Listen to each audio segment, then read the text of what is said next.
بسم اللہ الرحمن الرحیم۔ بیوی نے خاوند کی فون کال پر دوسری شادی کے غم میں خود کو پنکھے سے لٹکا کر خودکشی کر لی۔ اس عورت کی موت کا ذمہ دار کون ہے؟ اسلام میں ایسی موت کو حرام موت کیوں کہا جاتا ہے؟ ذمہ دار تو وہ خود ہی ہے۔ قرآن حکیم میں بارہا یہ چیز ڈسکس ہوئی ہے، لا تزر وازرۃ وزر اخری، کوئی بھی جان قیامت والے دن جو بوجھ اٹھانے والی ہے اعمال کا، وہ دوسرے کے اعمال کا بوجھ نہیں اٹھائے گی۔ یہ تو سیدھی سی بات ہے۔ اب رہ گیا یہ جو خبر، یہ خبر میں نے بھی دیکھی تھی، اس قسم کی خبریں تو آئے دن آتی رہتی ہیں۔ بہرحال یہ اپنی نوعیت کی ایک منفرد خبر تھی، کیونکہ ابھی تک تو جو ناکام عاشقین ہیں ان کی خبریں آتی ہیں شادی سے پہلے خودکشی کرنے کی۔ ایک شادی شدہ عورت جس کی شادی کو آلموسٹ 6-7 سال ہو چکے ہیں، اس کا خودکشی کرنا اس ایک بات کے اوپر، یعنی یہ اس اعتبار سے تو ایک یونیک خبر ہے۔ اور اس طرح کی جتنی بھی خودکشیاں ہیں، چاہے وہ شادی شدہ لوگوں کی ہوں، غیر شادی شدہ لوگوں کی، اس کے پیچھے ایک ہی چیز کار فرما ہے، اور وہ ہے دنیا کی محبت۔ اللہ کے ساتھ جو انسان کی محبت ہونی چاہیے، والذین آمنوا اشد حبا للہ، اہل ایمان وہ ہیں جو شدید ترین محبت اپنے اللہ کے ساتھ رکھتے ہیں۔ اور ساتھ اللہ تعالیٰ نے فرمایا کہ جو اہل ایمان نہیں ہیں ان کی محبتیں دوسری ہستیوں کے ساتھ ہوتی ہیں جیسا کہ اللہ کے ساتھ ہونی چاہیے۔ میرے علم میں نہیں کہ آج تک کسی نے اللہ کی محبت میں خودکشی کی ہو۔ تو آپ کے علم میں آئے کہ میرا رب مجھ سے ناراض ہو گیا تو میں خودکشی کرنے لگا ہوں۔ اللہ کے لیے تو کوئی نہیں مرتا، وہ اللہ کے لیے مرنے والے تو قبروں میں ہیں، بقیہ غرقت میں دفن ہے رسول اللہ کے پڑوس میں صلی اللہ علیہ وآلہ وسلم، صحابہ اور اہل بیت علیہم السلام اجمعین۔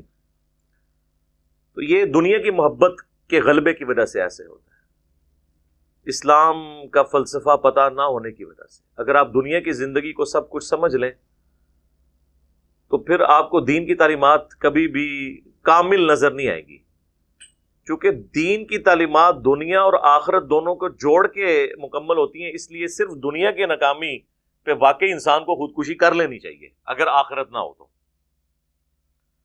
اسی وجہ سے لوگ کر بھی لیتے ہیں، لیکن کسی مسلمان کا خودکشی کرنا یہ ہمارے لیے بڑا حیران کن ہوتا ہے۔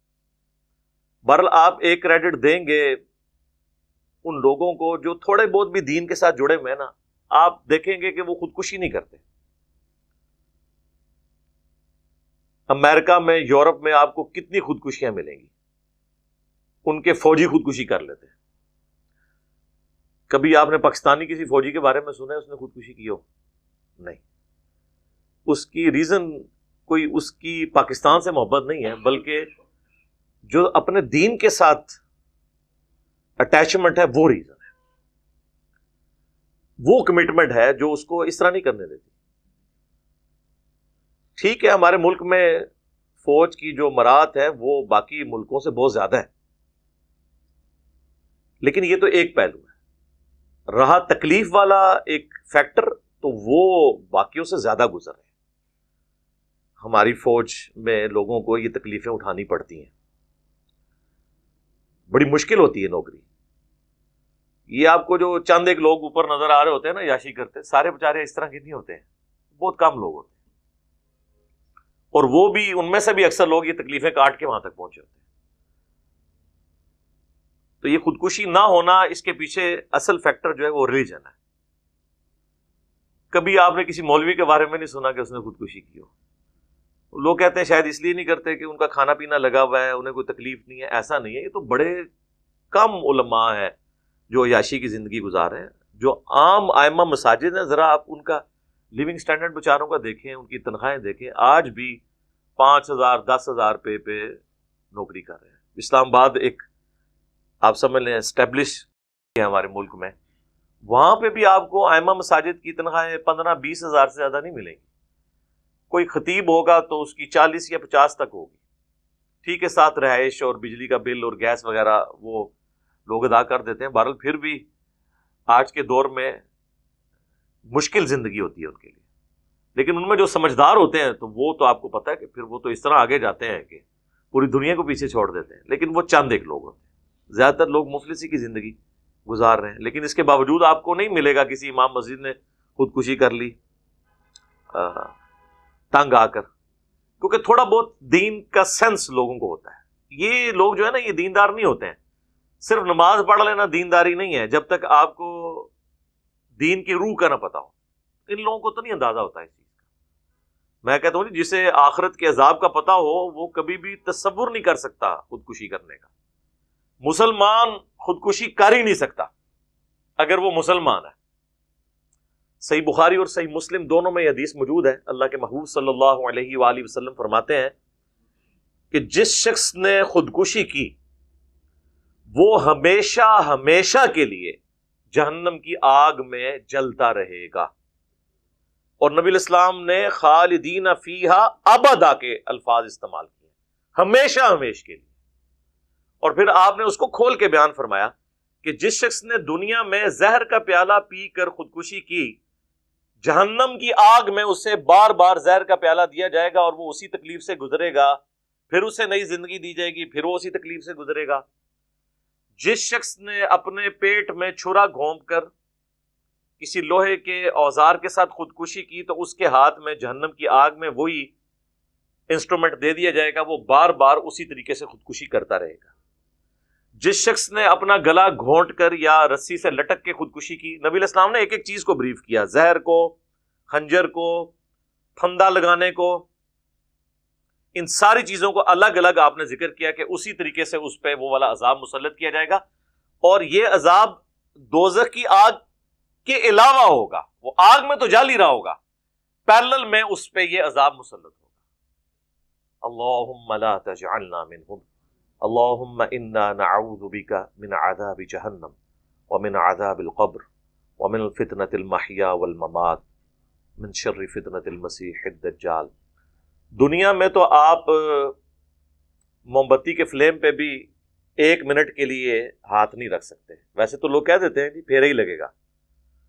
وہ تو سورۃ الفرقان میں آیا کہ جہنم تھوڑی دیر کے لیے بھی اور مستقل قیام کے لیے بھی انتہائی بری جگہ ہے، کوئی تصور نہیں کر سکتا. بخاری اور مسلم دونوں میں حدیث ہے کہ جو جہنم کی آگ ہے وہ دنیا سے 70 گنا زیادہ تیز ہے. یہ 70 کا عدد تو ویسے کثرت کے لیے، واللہ عالم کتنی دفعہ وہ زیادہ ہوگی، ایک سمجھانے کے لیے بات. تو کون تصور کر سکتا ہے اس تکلیف کا؟ اچھا، یہ جو حدیث ہے نا ہمیشہ ہمیش والی، اس حدیث کو امام ترمذی نے بھی جامعہ ترمذی میں لیا اور اس کے اوپر انہوں نے یہ جرح کیے کہ یہ جو الفاظ ہیں نا یہ سارے راویوں نے یہ الفاظ نہیں بیان کیے، یہ خبر واحد کے طور پر ہے. باقی جو عذاب کی ڈیٹیلز آئی ہیں وہ سارے راویوں نے بیان کی ہیں اور وہ ان الفاظ کو درست نہیں سمجھتے، حالانکہ ان کا یہ موقف غلط ہے کیونکہ بخاری اور مسلم دونوں میں وہ احادیث موجود ہیں اور اس کی صحت کے اوپر باقی علماء کا اتفاق ہے. اور باقی علماء اس کی تعویل یہ کرتے ہیں کہ ہمیشہ ہمیش کے لیے وہ شخص خودکشی کرنے والا جہنم کی آگ میں رہے گا جو خودکشی کو حلال سمجھ کر کرے. یا یہ ریزن ہو سکتی ہے، اور ظاہر ہے کہ حرام کام کو حلال سمجھنے والا کافر ہے. کوئی شخص زنا کرے، شراب پیے لیکن اسے گناہ سمجھے، وہ مسلمان ہی رہے گا. لیکن اگر اسے حلال سمجھ کے کرے گا تو کافر. دوسری تعویل اہل علم نے یہ کی کہ یہ ہمیشہ ہمیش سے مراد a long period of time ہے، کہ بہت لمبے عرصے کے لیے وہ جہنم میں رہے گا. وَلِعَوْذُ بِاللَّهِ تعالیٰ، پھر بھی ایک بڑا خطرناک معاملہ ہے. اللہ کے محبوب صلی اللہ علیہ وآلہ وسلم کی جو نفرت ہے اس خودکشی کے عمل سے، آپ اس سے اندازہ لگا لیں کہ صحیح مسلم میں حدیث ہے کہ ایک خودکشی والے کا جنازہ جب لایا گیا تو آپ صلی اللہ علیہ وآلہ وسلم نے وہ جنازہ پڑھنے سے انکار کر دیا. صحابہ کو نہیں روکا، ظاہر ہے خودکشی کرنے والا ہے مسلمان تھا، جنازہ بھی اس کا پڑھا جائے گا.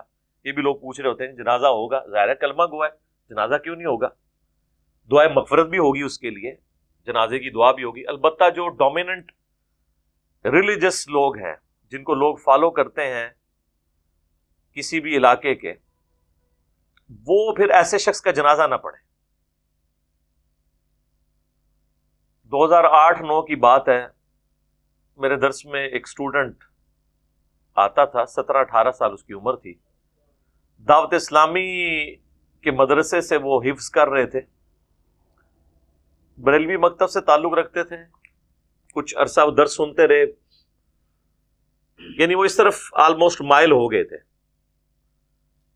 پھر واللہ عالم ان کے ساتھ کیا ایشو بنا، مختلف قسم کی اطلاعات ہیں پر مجھے ڈیٹیلز نہیں پتا. اچانک ایک دن خبر آئی کہ اس نے خودکشی کر لیے تیزاب پی کے.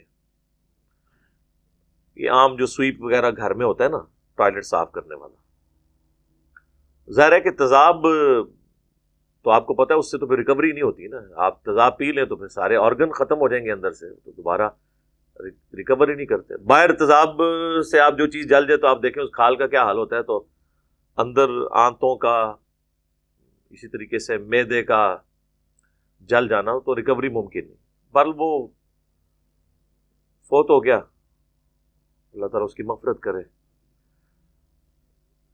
جیلم کی تاریخ کے چند بڑے جنازوں میں سے اس کا جنازہ تھا. اس قسم کی جو اموات ہوتی ہے نا، کافی لوگ کثرت کے ساتھ اس میں شریک ہوتے ہیں. اب ظاہر میرے ساتھ تو خاص تعلق تھا، لیکن میں نے جنازہ نہیں پڑھا تھا اسی وجہ سے، ایک پروٹیسٹ کے طور پہ. جس طرح کہ اللہ کے محبوب صلی اللہ علیہ وآلہ وسلم نے جنازہ نہیں پڑھا. ڈومیننٹ پرسنالٹیز کو جنازہ نہیں پڑھنا چاہیے. بلکہ بخاری اور مسلم میں تو یہاں تک حدیث ہے کہ اللہ کے محبوب صلی اللہ علیہ وآلہ وسلم کے سامنے اگر کسی مقروض کا جنازہ لایا جاتا تو آپ اس کا جنازہ بھی نہیں پڑھتے جب تک کہ قرض اتر نہ جائے. جب اللہ نے وسعت دے دی غزوہ خیبر کے بعد، تو اللہ کے نبی علیہ السلام خود پھر اس کا قرض اتار دیا کرتے تھے مقروض کا. اور اللہ کے محبوب صلی اللہ علیہ وآلہ وسلم اس آیت مبارکہ کو تلاوت کرتے تھے، النبی اولا بالمؤمنین من انفسہم وازواجہ امہاتہم. نبی مومنین کی جانوں پر ان سے بڑھ کر ان پر حق رکھتے ہیں، اور نبی کی بیویاں امت کی مائیں ہیں. تو آپ کہتے تھے کہ اچھا، حالانکہ حق تو نبی علیہ السلام کے لیے قربانی کرنے کا، لیکن حضور اپنے حق میں اسے حق سمجھتے تھے کہ یہ میرے بچوں کی مانند ہے، میں اس کا قرض اتار دوں. ورنہ حکم یہ ہے کہ نبی مومنین کی جانوں پر ان سے بڑھ کر حق رکھتے ہیں. لیکن نبی علیہ السلام کہتے تھے اگر میں حق رکھتا ہوں نا، اور میری بیویاں امت کی مائیں ہیں، تو یہ جو امت ہے یہ میرے بچوں کی مانند ہے، اور اگر اللہ نے مجھے وسعت دی ہے تو میں ان کا قرض بھی اتار دوں. سوچ کا ہے، یہاں پہ پیر مریدوں سے کھاتے ہیں، اور ہمارا پیر وہ ہے جو مریدوں کے قرضے اتارتا ہے. اور وہ پیر کے جس کے لیے مریدوں کو جان چھڑکنی چاہیے، وہ اپنے مریدوں کے لیے ایسی محبت کے جذبات رکھتا ہے. حریص علیکم بالمؤمنین رؤوف الرحیم. مومنین کی جانوں پر ان سے بڑھ کر ان کے لیے حرص رکھنے والے ہیں، اور رؤوف اور رحیم ہیں. یعنی وہ کوالٹیز جو اللہ نے اپنے لیے استعمال کی ہیں. اللہ کے لیے تو ہم الرؤوف اور الرحیم بولتے ہیں، نبی الاسلام کے لیے سورہ التوبہ میں بالمؤمنین رؤوف الرحیم، درگزر فرمانے والے، رحمت فرمانے والے. اللہ تعالیٰ قیامت والے دن ہمیں اپنے محبوب صلی اللہ علیہ وآلہ وسلم کی شفاعت نصیب فرمائے، اور جنت الفردوس میں ان کا پڑوس نصیب فرمائے، آمین. صحیح بخاری میں حدیث ہے کہ شہید کا ہر گناہ معاف ہو جاتا ہے سوائے قرض کے.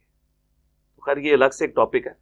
خودکشی والے کا جنازہ آپ نے نہیں پڑھا پروٹیسٹ کے طور پہ، تاکہ ڈومیننٹ پرسنالٹی نہ پڑھے. باقیوں نے پڑھا، ٹھیک ہے، وہ پڑھ سکتے ہیں. اب بعض لوگ یہ بھی پوچھتے ہیں کہ آخرت میں عذاب تو آیا، at the end of the day کیا بنے گا؟ تو یقیناً اگر اس نے اس کو غلط سمجھ کر جذبات سے مغلوب ہو کر خودکشی کی ہے، تو اللہ تعالیٰ کی رحمت والا معاملہ ہو جائے گا. اور اس کو سپورٹیو ایک حدیث ہے صحیح مسلم کی. ایک صحابی ہیں سیدنا طفیل، وہ کہتے ہیں کہ اللہ کے محبوب صلی اللہ علیہ وآلہ وسلم کے ایک اور صحابی تھے جنہوں نے ہجرت کی، یعنی وہ سابقون الاولون میں سے تھے، ہجرت کرنے والے. اس دوران وہ اتنے بیمار ہوئے کہ ان کو اپنی بیماری کی تکلیف برداشت نہیں ہوئی، تو انہوں نے خنجر نکال کے تو اپنی رگ کاٹ لی، اور اس کی وجہ سے وہ مر گئے. ان کے مرنے کے کچھ عرصے کے بعد وہ کہتے ہیں کہ میں نے انہیں خواب میں دیکھا تو پوچھا آپ کے ساتھ کیا معاملہ ہوا، تو انہوں نے کہا کہ اللہ نے مجھے نبی الاسلام کے ساتھ ہجرت کرنے کی وجہ سے، آپ پر ایمان لانے کی وجہ سے بخش دیا، لیکن انہوں نے اپنے ہاتھ کو یوں ڈھانپ کے رکھا ہوا تھا کسی چیز سے. تو کہتے ہیں میں نے پوچھا کہ یہ ہاتھ آپ نے کیوں ڈھانپا ہوا ہے؟ تو انہوں نے کہا یہ ہاتھ اللہ نے میرا ٹھیک نہیں کیا، کیونکہ اللہ نے مجھے کہا کہ میں نے تجھے اپنے نبی کی اس نسبت کی وجہ سے معاف تو کر دیا، لیکن یہ ہاتھ تو نے خود خراب کیا تھا اپنا، یعنی خودکشی کر کے، تو یہ اس کو میں ٹھیک نہیں کروں گا. بھئی اللہ ہے، کہتے ہیں چھوٹی سی بات میں بخش بھی سکتا ہے سر، چھوٹی سی بات میں پکڑ بھی سکتا ہے. جی وہ جی بخاری مسلم میں حدیث ہے، ایک بدکار عورت تھی، بعض روایتوں میں ہے کہ کمر تھا، اس نے اپنے موضع میں ایک کتے کو پانی پلا دیا تو اللہ تعالیٰ نے اسے بخش دیا. تو صرف بخاری مسلم میں یہی ہے؟ بخاری مسلم میں تو وہ بھی ہے کہ ایک نیک عورت تھی جس نے ایک بلی کو قید کر دیا، وہ بھوکی پیاسی مر گئی، اور نبی الاسلام فرمایا اس عمل کی وجہ سے وہ جہنم کی آگ میں. تو یہ دونوں پہلو پیش کیا کریں. قرآن میں واضح ہے، نبی میرے بندوں کو خبردار کر دو کہ بے شک میں بخشنے والا مہربان ہوں، لیکن میرا عذاب بھی بہت شدید ہے. بیلنس کر کے گفتگو کی گئی ہے. تو نبی الاسلام کو جب انہوں نے خواب سنایا تو حضور پسیج گئے. آپ نے کہا اے اللہ تو اس کے دونوں ہاتھوں کو بھی ٹھیک کر دے. حضور نے اس کے لیے دعا فرما دی. اس سے ایک تو یہ پتہ چلا کہ خودکشی کرنے والے کی الٹیمیٹلی تو مغفرت ہو جائے گی انشاءاللہ، اگر وہ کفر پہ نہیں مرا. دوسرا اتنا سینسٹیو ایشو ہے کہ اللہ تعالیٰ کا غصہ ایسا ہے کہ اسے بخشنے کے باوجود اس کا ہاتھ وہ ٹھیک نہیں ہوا. تیسرا یہ پتہ چلا کہ اللہ کے نبی علیہ السلام نے اس خواب کی توثیق کر دی کہ یہ خواب واقعی غیبی خبر ہے. ہر ایک خواب غیبی خبر نہیں ہوتا. کل ہماری ویڈیو بھی اپلوڈ ہوئی ہے نا خوابوں سے متعلق. یہ وہ خواب ہے جس کی توثیق خود اللہ کے نبی علیہ السلام نے کر دی. تو وہ اس طرح کا کوئی خواب ہو تو وہ غیبی خبر ہوتا ہے، یعنی مستقبل کے حالات دکھائے جا سکتے ہیں. یہاں پہ بھی اگر کسی کو اس قسم کا کوئی خواب آئے نا تو کسی مرے ہوئے رشتہ دار کے بارے میں، تو اس کے لیے دعا کر دیا کریں، صدقہ اور خیرات کر دیا کریں، تاکہ اللہ اس کے لیے آخرت کی زندگی میں آسانیاں کرے. مرنے کے بعد انسان کا غصہ ٹھنڈا ہو جانا چاہیے. باقی خودکشی کی طرف واپس آئیں، یہ سب کچھ ہوتا ہے دنیا کی محبت کی وجہ سے، اور دنیا میں جو ناکامی ہے اسے الٹیمیٹلی ناکامی سمجھ لینا. الٹیمیٹ ناکامی وہ ہے جو آخرت میں ہو. یوم التغابن کہا گیا ہے، ہار اور جیت کے فیصلے کا دن، سورہ التغابن میں، وہ ہے آخرت.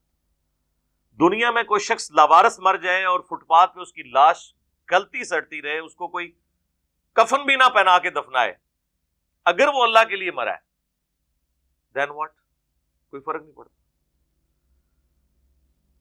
رومن امپائر کی بیٹل فیلڈز میں کئی صحابہ کو تیل کے کڑاؤں میں روسٹ کر دیا گیا، تو آپ سوچ سکتے ہیں کہ ان کی لاش کے ساتھ کیا ہوا ہوگا.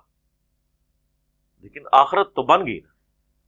اس لیے تھوڑی سی اس حوالے سے انسان کو صبر کی روش اختیار کرنی چاہیے. سورۃ البقرہ میں ہے نا، وَلَنَبْلُوَنَّكُمْ بِشَيْءٍ مِّنَ الْخَوْفِ وَالْجُوعِ وَنَقْصٍ مِّنَ الْأَمْوَالِ وَالْأَنفُسِ وَالثَّمَرَاتِ، ہم ضرور بالضرور آزمائیں گے تمہیں خوف سے، بھوک سے، جان اور مال میں نقص سے. پھر چیک کریں گے کہ کون صبر کرنے والا ہے، اور اس کی پھر روش بھی بتائی گئی کہ وہ کہتے ہیں انا للہ و انا الیہ راجعون، ہم بھی اللہ کی طرف سے آئے ہیں، ہمیں بھی اللہ کی طرف لوٹ کے جانا ہے. تو یہ تکلیف بھی الٹیمیٹلی ختم ہی ہو جانی ہے. نہ بھی ختم ہوئی، ہمارے ختم ہونے سے تو ختم ہو ہی جائے گی نا. جامع ترمذی میں، سنن ابی داؤد میں حدیث ہے، مشکات کے اندر بھی موجود ہے کہ اللہ کے محبوب صلی اللہ علیہ وآلہ وسلم نے فرمایا دنیا میں اللہ تعالیٰ سب سے زیادہ تکالیف دیتا ہے انبیاء کو، اس کے بعد ان لوگوں کو جو انبیاء کے بعد اللہ کو دنیا میں سب سے بڑھ کر محبوب ہوتے ہیں، پھر ان کے بعد ان لوگوں کو جو ان کے بعد سب سے بڑھ کر محبوب ہوتے ہیں. اب دیکھیں یہاں پہ یہ ترتیب نہیں بتائے گی کہ انبیاء، صحابہ، تابعین اور تبع تابعین. یہ پوائنٹ ٹو بی نوٹڈ ہے. این ممکن ہے کہ کسی صحابی کی عیاشی کی زندگی گزری ہو اور کسی 1000 سال بعد آنے والے شخص کو تکلیف کی زندگی گزارنی پڑے. اور پھر اللہ کے نبی علیہ السلام فرماتے ہیں کہ ہر شخص کو اللہ تعالیٰ اس کے ایمان کے اعتبار سے آزماتا ہے اور پھر اسی اعتبار سے اس کی آزمائشیں بڑھاتا چلا جاتا ہے. الٹیمیٹلی جب وہ دنیا سے اٹھایا جاتا ہے تو اس کے ذمہ کوئی گناہ باقی نہیں رہتا، یعنی اس کے جو تکلیف ہیں اس کے گناہوں کا کفارہ بن جاتی ہے. یہ بھی بخاری مسلم میں حدیث ہے نا کہ انسان کو کوئی بھی تکلیف پہنچتی ہے نا تو اس کے بدلے اللہ تعالیٰ اس کے گناہوں کو معاف کرتا ہے. حتیٰ کہ نبی علیہ السلام فرمایا کوئی دکھ، درد، اندیشہ، حتیٰ کہ اس کے پاؤں میں کوئی کانٹا بھی چبھ جائے تو اس کے بدلے بھی اللہ تعالیٰ انسان کے گناہوں کو معاف کر دیتا ہے. الٹیمیٹلی اسے پھر اٹھا لیتا ہے پاک صاف کر کے.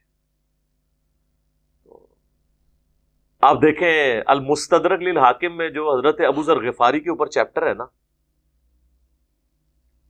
حضرت ابو ذر سے متعلق احادیث لینے سے پہلے انہوں نے نا امام حاکم نے پہلی حدیث یہی لی ہے کہ دنیا میں سب سے زیادہ تکلیف انبیاء پہ آتی ہیں، اس کے بعد ان پر جو انبیاء کے بعد سب سے بڑھ کر محبوب ہوتے ہیں، اس کے بعد ان پر جو ان کے بعد سب سے بڑھ کر محبوب ہوتے ہیں. یعنی امام حاکم نے چیپٹر تو حضرت ابو ذر غفاری کا باندھا ہے لیکن حدیث یہ لی ہے تاکہ یہ بتایا جائے کہ حضرت ابو ذر غفاری کو اگر دنیا میں تکلیف سے گزرنا پڑا ہے تو یہ اس لیے کہ وہ انبیاء کے بعد سب سے بڑھ کر اللہ کو محبوب تھے. یعنی کوئی ان پہ اس اعتبار سے ترس نہ کھائے کہ یار اس کی دنیا ہی برباد ہوگی. ابو ذر غفاری کے اوپر ہماری ویڈیو آپ دیکھ لیں، وہ تو اس کو ری ماسٹرڈ کر کے ہمارے بھائی نے چڑھائی ہے اس پہ ہدایہ پورٹل کے اوپر، ابو ذر غفاری رضی اللہ تعالیٰ عنہ علیہ السلام پہ. تو دیکھیں اس طرح کی بھی زندگی لوگوں کی گزری ہیں. صحیح مسلم میں تقدیر کے اوپر ایک چیپٹر ہے، بخاری میں بھی موجود ہے لیکن مسلم شریف میں بڑا ڈیٹیل چیپٹر ہے، آلموسٹ 60 کے قریب احادیث ہے. اس کی جو آخری حدیث ہے نا وہ حضرت ابو ہریرہ سے ہے رضی اللہ تعالیٰ عنہ. نبی علیہ السلام فرمایا اے ابو ہریرہ جو چیز تمہیں نفع پہنچائے اس کے لیے پوری کوشش کرو، کاہلی نہ کرنا، سستی نہ کرنا اور اللہ سے مدد طلب کرنا. یعنی یہ نہیں کہ خالی پیپر دیا اور اللہ سے مدد طلب کرتے رہو، نہیں، اپنی پوری کوشش کرنی، اس میں سستی نہیں دکھانی، پھر اللہ سے مدد طلب کرنا. اس کے باوجود اگر رزلٹ تمہارے خلاف آئے تو یہ نہ کہنا کہ اگر میں یہ کر لیتا تو یہ ہو جاتا، اگر میں وہ کر لیتا تو وہ ہو جاتا. اگر مگر کرنا شیطان کا دروازہ کھول دیتا ہے. پلاننگ کو آپ ریوزٹ کر سکتے ہیں کہ نیکسٹ ٹائم میں یوں کر لوں گا، وہ ایک چیز ہے، لیکن اتنا غلو کرنا اس مسئلے میں وہ غلط ہے. مولا علی کا قول ہے نا کہ میں نے اپنے ارادوں کے ٹوٹنے سے اللہ کو پہچانا ہے. یعنی انسان پورا پلان کرتا ہے کہ یہ کروں گا پھر یہ ہو جائے گا پھر یہ ہو جائے گا، اس کے باوجود سب کچھ ویسے نہیں ہوتا. تو اس کا مطلب ہے کہ کوئی ہستی ایسی ہے جس کی یہ مرضی نہیں ہے کہ ایسے ہو، اس کی مرضی کچھ اور ہے. تو ارادوں کے ٹوٹنے سے، ارادے تو انبیاء کے بھی سب کے سب تکمیل کے مراحل سے نہیں گزرے، اللہ کی اپنی مرضی، تقدیر کا معاملہ تو اللہ نے اپنے پاس رکھا. اس پہ تو خیر کافی گفتگو ہو سکتی ہے لیکن چونکہ ٹاپک بڑا انٹرسٹنگ ہے، بس میں ایک آیت پہ کنکلوڈ کرتا ہوں، پھر باقی سوالات آگے لے کے چلتے ہیں. یہ سورۃ الحدید ہے نا جی، پارہ نمبر 27 میں سورت نمبر ہے 57. اس کی جو یہ آیت نمبر 22 اور 23، اس پہ آپ سمجھ لیں ایپیکس ہے قرآن حکیم میں جو تکلیف انسان پہ آتی ہیں. اس سے کوئی عظیم آیات نہیں ہے اس ٹاپک کے اوپر. ما اصاب من مصیبت فی الارض، کوئی بھی مصیبت ایسی نہیں ہے جو زمین پر آئے، یعنی جو اجتماعی تکلیف آتی ہیں، زلزلے کی فارم میں، سیلاب کی فارم میں، وبائی امراض کی شکل میں، جنگوں کی شکل میں، ولا فی انفسکم، اور نہ تمہاری جانوں میں کوئی تکلیف آتی. یعنی کسی انڈیویجول کو کوئی تکلیف ہوئی، کسی کو بلڈ کینسر ہو گیا، کسی کے گردے فیل ہو گئے، کسی کو ہارٹ اٹیک ہو گیا، کسی کی آنکھ ضائع ہو گئی، کسی کی ٹانگیں ضائع ہو گئی ایکسیڈنٹ میں، تو چاہے اجتماعی تکالیف ہوں یا انڈیویجول کی، الا فی کتاب من قبل ان نبرأها، مگر یہ کہ وہ ہم نے لوح محفوظ میں پہلے ہی لکھ لیا ہے، اس سے قبل کہ وہ تکلیف ہم کسی کو بھیجیں، تو بات ختم ہوگی نا۔ اور لوگ کہتے ہیں جی وہ ماں باپ کے گناہوں کی سزا جو ہے اولاد کو بھگتنی پڑ رہی ہے، یہ کلمات کفر ہے، ایسے کیسے ہو سکتا ہے؟ مکافات عمل بھی ہے تو اسی انسان کو بھگتنا ہے جس نے کام ڈالا ہے، چاہے وہ دنیا میں بھگت لے ہمارے پولیٹیشنز کی طرح، چاہے آخرت میں جا کے بھگتے، بھگتنا اسی نے۔ اولاد کو نہیں سزا ملتی، قرآن کا واضح فتویٰ ہے بے شمار جگہ پہ، لا تزر وازرۃ وزر اخرى، کوئی جان کسی دوسری جان کا بوجھ نہیں اٹھائے گی۔ ورنہ جناب ابو جہل کا بیٹا اکرمہ صحابی تو نہ ہوتا، اور یہ وہ اکرمہ ہے جو فتح مکہ کے دن بھی لڑنے کے لیے باہر آ گیا تھا، اور اللہ نے قسمت میں ہدایت لکھی تھی، کلمہ پڑھ کے مسلمان ہو گیا۔ وہ سنن نسائی میں ڈیٹیل حدیث آتی ہے، جب وہ سمندری سفر پہ گیا اور کشتی جو ہے پھنس گئی بھنور میں، تو سب لوگ اللہ کو پکارنا شروع ہو گئے، تو اس نے کہا کہ یہاں ہم اپنے بتوں کو کیوں نہیں، اپنے بزرگان دین کو ہم کیوں نہیں، بابوں کو کیوں نہیں پکار رہے؟ ان کا ادھر تے بابے تے شاہی کوئی نہیں، اتنے تے اللہ کو منگیا جاتا ہے۔ تو انہوں نے ادھر ہی نیت کی کہ اللہ اگر تو نے مجھے بچا لیا نا تو میں تیرے نبی کے ہاتھوں میں ہاتھ دے دوں گا، اور اللہ نے بچا لیا چھپتے چھپاتے، حالانکہ قتل کے فتوے نکلے ہوئے تھے ان کے، یہاں تک کہ غلاف کعبہ میں بھی چھپے انہیں مار دینا، چھپتے چھپاتے حضور کے پاس چلے گئے، حضور کی شفقت قبول کر لیا۔ آلموسٹ انہوں نے محض 3 سال کی زندگی مزید گزاری ہے، جنگ یرموک میں شہید ہو گئے رومن امپائر کے خلاف لڑتے ہوئے۔ اکرمہ بن ابی جہل، باپ امت کا فرعون اور بیٹا صحابی رضی اللہ تعالیٰ عنہ علیہ السلام۔ تو اللہ تعالیٰ ماتا تکلیف ہم نے پہلے ہی لکھ لی ہوئی ہے جو پہنچنی ہے۔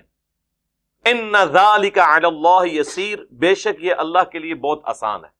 کسی کو یہ ٹینشن ہو سکتی ہے کہ یہ کیسے ہو گیا کہ اللہ کو پہلے ہی پتا چل گیا، اتنے ساری مخلوقات کا ڈیٹا، اللہ کے لیے کوئی مشکل۔ لکی لا تأسوا علی ما فاتکم، یہ اس لیے ہم نے کیا کہ تم کف افسوس مت ملو اس پر جو تم سے جاتا رہا، ولا تفرحوا بما آتاکم، اور مت شیخی بگاڑو جو تمہیں مل جائے، جو تمہیں ملا اس پہ شیخی نہ بگاڑو، وہ بھی اللہ کی مرضی سے ملا، اگر چھن گیا تو اللہ کی مرضی سے۔ اللہ کسی کو دے کے آزماتا ہے، کسی سے لے کر آزماتا ہے۔ واللہ لا يحب كل مختال فخور، اور اللہ تعالیٰ کو جو شیخی بگاڑنے والے لوگ ہیں یہ ہرگز پسند نہیں ہے۔ تو یہ ہے اسلام کا فلسفہ۔ دنیا میں اگر ناکامی کا منہ دیکھا بھی تو آخرت کی کامیابیاں تو مقدر ہیں۔ دنیا میں بظاہر اگر ناکامی دیکھی جائے دنیاوی اعتبار سے تو حسین ابن علی رضی اللہ تعالیٰ عنہ علیہ السلام کو کتنی تکلیف اٹھانی پڑی۔ لوگ تو محاورتاً بولتے ہیں نا، دنیا میں سب سے بھاری چیز ایک باپ کے کندھے پر جوان بیٹے کی لاش ہے، تو حسین ابن علی نے تو اپنے کئی بیٹوں کی اور اولاد کی اور رشتہ داروں کی لاشیں اٹھائی ہیں، تو وہ ناکام تو نہیں ہوئے۔ اور آخر میں ان وائزین کو بھی واضح و نصیحت کروں گا جنہوں نے اسلام کی یہ پکچر لوگوں کو پیش کی ہے کہ جو اسلام پہ چلے گا نا تو وہ بڑی خوشحال زندگی گزارے گا۔ ایسے نہیں ہوتا، یہ غلط آپ چیز پریزنٹ کر رہے ہیں۔ اگر ایسا ہوتا تو نبی علیہ السلام کو خوشحال زندگی مل جاتی، آپ کے ساتھیوں کو مل جاتی، آپ کے اہل بیت کو ملتی۔ ایسے تو نہیں ہوتا، اللہ نے آزمانا ہے۔ وہ جو کہا گیا نا فی الدنیا حسنہ، اس سے مراد ہے کہ دنیا میں اگر کوئی تکلیف بھی آئے گی نا تو اللہ کے لیے انسان برداشت کر لے گا، یہ نہیں ہونا کہ تکلیف نہ آئے۔ اگر ایسا ہے تو کہیں پھر گڑبڑ ہے۔ ہاں، نوح علیہ السلام کے اجتماع میں ہو 80 بندے اور رائے ونڈ میں ہو 16 لاکھ، ملتان میں ہو 20 لاکھ، تو کہیں تو گڑبڑ ہے نا۔ یہ چیز دیکھیں۔ باقی ہم تو دعا کریں گے اللہ تعالیٰ ان کی مغفرت کرے اور جن کا آپ نے کیس بھیجا تھا۔ اور باقی میں بھائیوں سے اور بہنوں سے ریکویسٹ کروں گا یہ خودکشیوں والا کام چھوڑ دیں، اسے کچھ نہیں ہونا، زندگی ختم نہیں ہوگی ایک واقعے سے، بڑی زندگی پڑی ہے. ان مع العسر یسرا، اور اللہ نے 2 دفعہ اس کو ریپیٹ کیا، ہر مشکل کے ساتھ آسانی ہے. اور یہ عورتوں کو مجھے نہیں سمجھ آتی کہ دوسری شادی سے ان کو کیا مسئلہ ہو جاتا ہے. کوئی زندگی ختم ہو گئی آپ کی، اور وہ اس نے بھی ایک جھوٹی فون کال کے اوپر کر دیا، وہ سچی بھی ہوتی دین وٹ یار. ٹھیک ہے، اگر آپ کو نہیں پسند تو آپ کھلا لے لیں، لادا ہو جائیں، یہ اور شادی کر لیں اگر آپ کو یہ نہیں آپ گزارا کر سکتے اس طریقے سے. لیکن یہ کام بالکل کرنے کی ضرورت نہیں ہے. دنیا تو اب تو کہتے ہیں کہ مر جائیں گے، ہاں مر کے بھی نہ چین پایا تو پھر کدھر جائیں گے، تو چین کوئی نہیں ہے آگے. ذہن میں رکھیے گا، کوئی سمجھتا ہے نا کہ مرنے کے بعد سکون ہو جائے گا، جس طرح ہمارے پرائم منسٹر صاحب کہتے ہیں قبر میں سکون ہے. قبر میں سکون اسی کا ہے جس نے دنیا اللہ اور اس کے نبی عز و جل و صلی اللہ علیہ وآلہ وسلم کے مطابق گزاری ہے. ورنہ تو مارا گیا، مرنے کے بعد تو سکون برباد ہونا شروع ہوتا ہے انسان کا اگر اس نے صحیح زندگی نہیں گزاری. اللہم ربنا آتنا فی الدنیا حسنہ وفی الآخرۃ حسنۃ وقینا عذاب النار. آمین.